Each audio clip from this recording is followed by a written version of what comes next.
шақырабыз шушы бәйрәмгә. Соңыннан иртәгә сәгать 2-дә Казан қаласыннан келген Татарстан ветераннары оешмасы оештыра торган Балқыш фестивалендә җиңеп чыккан җырчылар, биючеләр концерт программасы килә. Ул сәгать 2-дә булачак.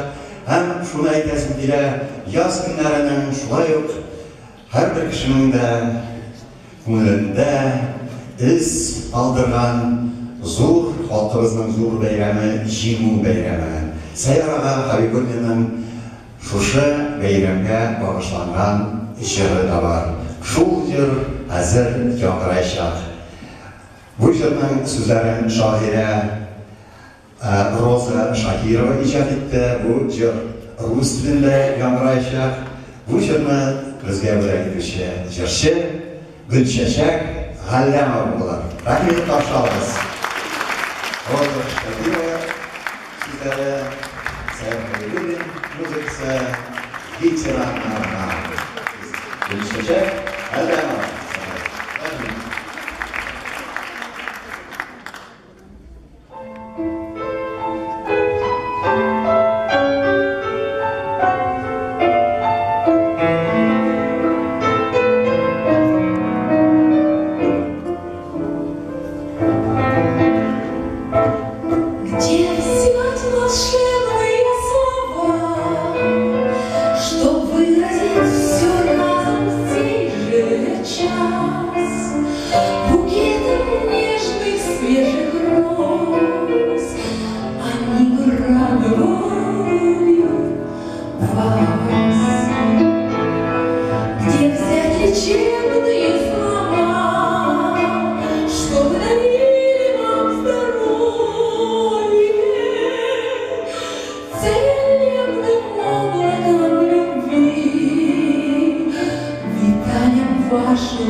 Что